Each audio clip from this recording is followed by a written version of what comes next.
Bom dia, pessoal. Boa tarde, boa noite. Eu não sei que hora você vai escutar esse podcast. Meu nome é Dan Lisboa e inicio agora, única e exclusivamente pela 22ª vez. O incrível, o estourado, o espero que não como tudo na minha vida, nada flopado podcast Brulé. E aí, pessoal, como vocês estão?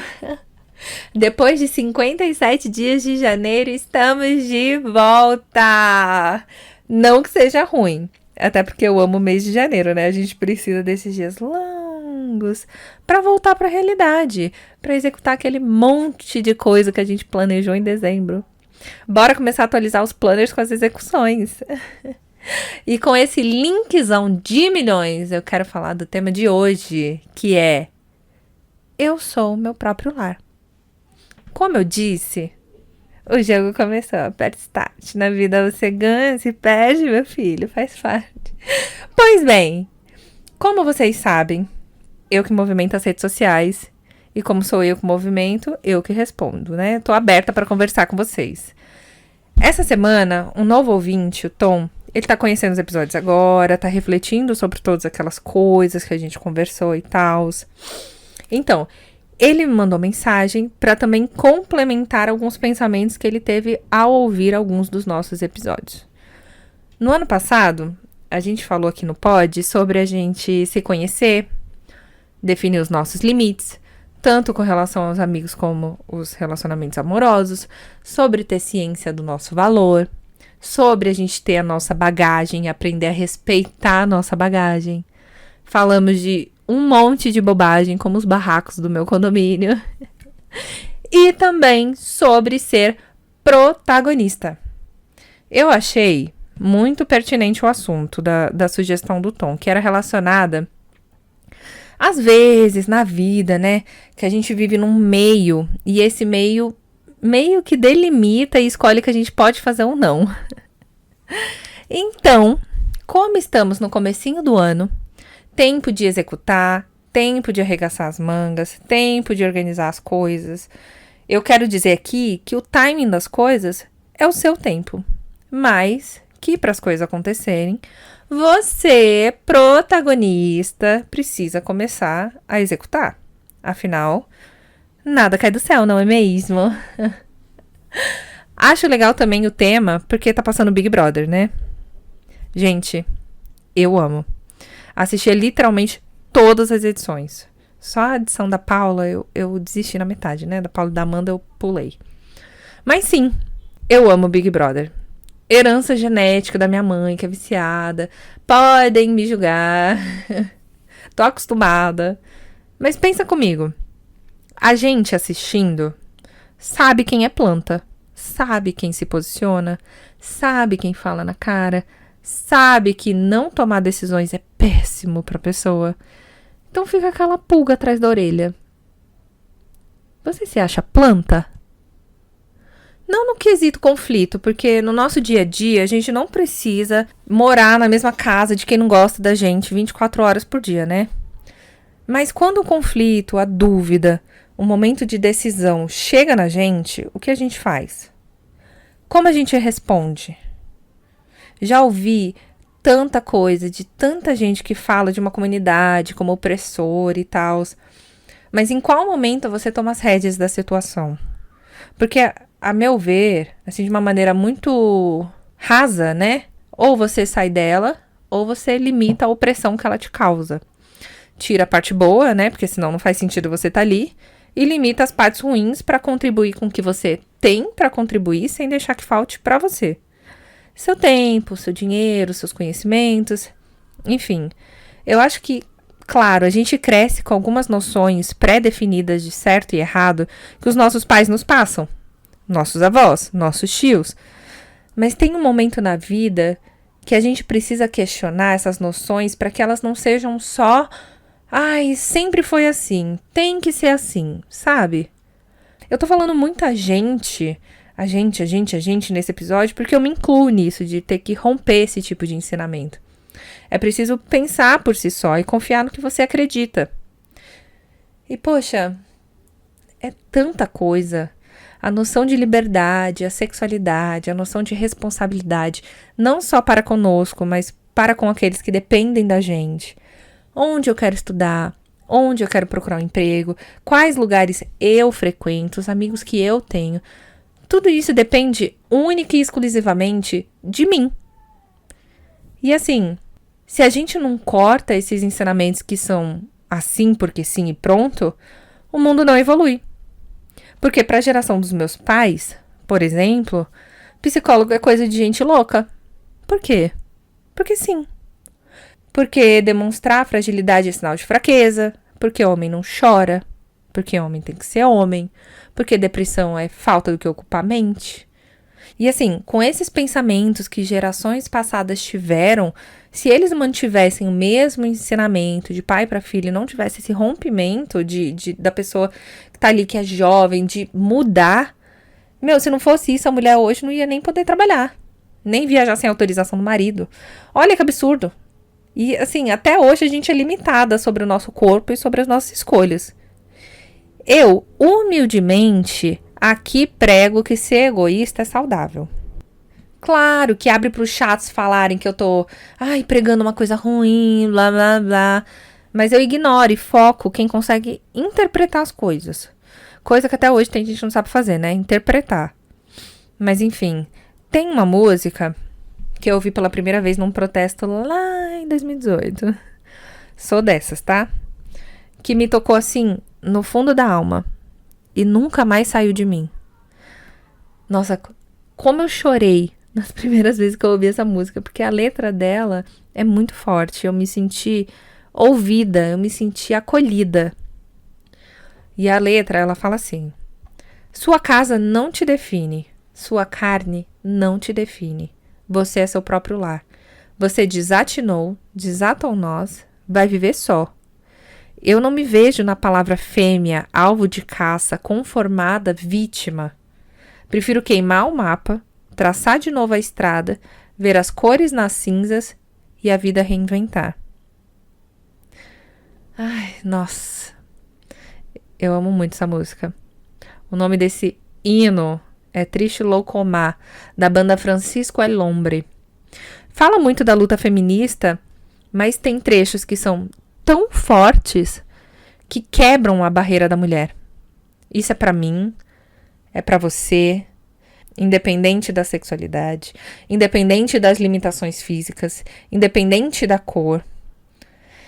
Ela canta pra aqueles que são oprimidos, que sofrem a vida inteira com pré-definições e pré-julgamentos sem antes ter a chance de mostrar quem você é, sabe? Não é meu local de fala, mas, imagina para uma criança, um adolescente, que começa a perceber que não se atrai por uma pessoa do mesmo sexo. Imagina o que se passa na cabeça de um menino de 12 anos, que ouviu a vida inteira que gay vai pro inferno, que para ser bom você tem que fingir ser o que você não é e ser infeliz com isso. Imagina você ter alguma limitação física e ter que ouvir a vida inteira que o lugar não pode te receber porque você seria, entre aspas, especial. Imagina você morar numa cidade, num país quase nada acessível e pra ir na padaria é um estresse. Você tem que ouvir os comentários, a cara de ai, coitado, de porra, sabe? Um mundo melhor e mais inclusivo depende da nossa geração. Sim. Por isso é tão importante saber o que se passa ao redor, saber os seus direitos, saber de política, saber das conquistas dos outros países e usar de exemplo e evoluir aqui. Então, quando ela canta que sua casa não te define, sua carne não te define e que você é seu próprio lar, pra mim fica muito claro. A mensagem é essa. Você não é o seu pai, você não é a sua mãe, você não é a sua casa, você vai além do seu corpo, da sua carne. Você é seu próprio lar. Esse lar tem que ser seu ponto de refúgio. Tem que manter o seu lar organizado, bonito, porque só você mora ali. Só você pode arrumar seu lar e deixar ele confortável para se viver. Quando tudo der errado, você vai ter você e os laços que você construiu. E sabe por quê? Porque os nossos pais erram. Também reconhecem os erros. Não sempre, né? Mas eles são passíveis de erro. E a gente também. a gente tem o resultado do que a gente colheu. Você tem que viver a sua verdade. Sua garra tem que vir de dentro e quando você superar as fases ruins, se parabenize. Fala, olha, parabéns, Daniele, você é foda. Seguir o caminho das ovelhas é muito fácil. Só que para viver a nossa verdade, muitas vezes a gente tem que ser o cachorro doido que sai correndo e latindo por aí. E depois de um tempo, o que acontece? As ovelhas passam a respeitar esse cachorrão doido, é isso. Ela desatinou, desatou nós. Vai viver só. Muita gente acaba sendo excluída do meio ou da casa por desacordar daquelas regras, né? Entre aspas. Por agir diferente. E o rebelde. Nossa, meus pais me chamam de rebelde desde a pré-adolescência. E eu sou rebelde só porque eu retruquei alguma decisão, porque eu não sigo o que eles acham que é certo, que tem que ser feito daquele jeito. A gente discorda bastante, mesmo eu sabendo que eles querem o melhor pra mim. Mas o conceito do que é melhor pra mim não foi criado na nossa vida, na minha vida, mas sim em um ensinamento passado que foi passado de geração em geração e culminou nisso. E como a geração muda, a gente bate de frente, entendeu? Tem coisas que nossos pais não puderam conquistar pra eles e eles querem que a gente conquiste esse sonho. Mas o sonho deles é o mesmo que o seu? Fica essa pequena reflexão aqui. E nessa última parte do trecho, ela canta que não se coloca nesse lugar pré-definido. Não se coloca no lugar de vítima. Ela prefere queimar o mapa, traçar de novo a estrada, ver as cores nas cinzas do que se foi. E agora é hora de se reinventar. Começar do zero com as suas próprias crenças e conclusões. E olha, a vida é um negócio difícil, viu? É lidar com coisas o tempo todo e o seu bem-estar vai vir dessas pequenas, muitas escolhas do dia. Não existe um manual de instruções. E é da raça humana buscar acolhimento, conforto, aceitação. Vem de nós. A gente quer pertencer a algo, a gente quer pertencer a um grupo. É muito comum que quando um casal tem a sua crença, ele passe para os filhos seguirem. Levam para o mesmo lugar que eles frequentam, ouvem a mesma palavra. E nisso eu não estou falando só da igreja, mas de outros templos, outras comunidades, outras religiões, outros ensinamentos. As interpretações variam, mas eu tento tirar para mim as coisas boas. E assim, eu aprendi tanta coisa na igreja. Me faz tão bem me sentir conectada ao divino. Afinal, né, pisciana? Mas na comunidade eu não concordava com X coisas. Então chegou num momento da minha vida que, respeitosamente, eu me desvinculei do lugar e guardei os ensinamentos do que era ser bom na interpretação que eu tive. A gente tenta sempre se apegar a algo ou alguém e é meio que nossa forma natural. A gente tenta procurar motivos para algo ter acontecido e nem sempre tem motivo. Aconteceu porque tinha que acontecer. Isso foi resultado de muitas coisas que envolvem outras pessoas, outras oportunidades, outros momentos. É que nem a gente que se apega aos astros.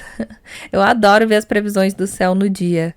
Podem me servir de guia para, se precisar, tirar um tempo para decisão, tirar um tempo para recalcular a rota. Olha, hoje o dia, né, vai com calma. Mas assim, nunca para definir como vai ser o meu dia. O meu futuro não pertence a mim, nem a você. Ele muda a todo instante. E tudo que tiver de ser, vai ser. A gente só tem o passado e o presente. E nossa, esse assunto é tão amplo que eu posso até abrir para mais um episódio com relatos de outras pessoas que chegaram nesse momento de embate e tomaram uma decisão. Acho interessante para vocês ouvirem outros pontos de vista e pode até ser um ponto de vista mais próximo do seu naquela situação. Como eu falei antes, a gente precisa refletir sobre isso. Né? A gente vai tomar decisões e às vezes a gente vai quebrar a cara. Assim, feio. Mas a gente tentou. A gente testou e saiu ali com uma lição, porque nada é em vão. Rimei. Confie em você. Tenta fazer o bem. Seja humano. Erre. Acerte. A gente não vai ser bonzinho pra todo mundo. Nem todo mundo vai gostar da gente. Mas, né? Nem Jesus agradou todo mundo. Mesmo sendo um cara super da hora que transforma água em vinho pra festa continuar. Então aqui, ó. Solta o meu mic. Deixa você dormir com essa. Eu quero agradecer por você ter escutado até aqui. Quero agradecer ao Tom por conversar comigo. Quero que vocês saibam que sempre que eu puder incluir um tema aqui, eu vou dar o meu melhor. E eu fico muito feliz com o apoio de vocês. É um acolhimento, assim, muito gostoso de receber. E me deixa muito feliz quando vocês falam que também se sentiram acolhidos com a conversa que a gente teve. Afinal, um podcast não existe sem ouvintes, né? E nem tudo é preto no branco. Eu quero aprender sempre mais com vocês. E o que vocês puderem tirar de proveito sobre o que a gente fala aqui, já me basta como recompensa de um bom trabalho. Em 2023, eu comecei o podcast Relay. E acabou tendo um alcance maior do que eu esperava. O que só me motiva ainda mais para produzir conteúdo. Queria fazer desse episódio um episódio forte. Que nem o 4, que nem o 7, que nem o 16. Porque nesse primeiro mês de ano eu tô tendo que resolver muita coisa. Tô me organizando pro ano, tá? Não me julguem. Eu não consegui postar episódio mais cedo. Mas, né? Tudo no seu tempo. Fica a dica pra quem quiser ouvir o episódio 4. Vamos começar o ano bem? Vamos se organizar de dentro pra fora? Muitas vezes, a resposta tá dentro da gente. Quando a gente se conhece, a gente tem uma visão mais precisa. O futuro fica um pouquinho menos incerto. E aí você vai ter o plano A, o plano B, o plano Z. Só não esquece que a vida é sua. E que o passo mais importante para que algo dê certo é o primeiro passo. Tá bom? Tá bom. Gostasse? Curte. Compartilha com os amigos todos. Deixa 5 estrelinhas e me segue no Spotify. Quer compartilhar algo comigo? Pode mandar um zap, uma carta, um e-mail, um sinal de fumaça em código Morse que eu conto aqui. Só não sei se eu vou contar direito. Meu nome é Dan Lisboa. @DaniLisboa e @pod.castroulé no Instagram. Eu te desejo um ótimo dia. E até a próxima.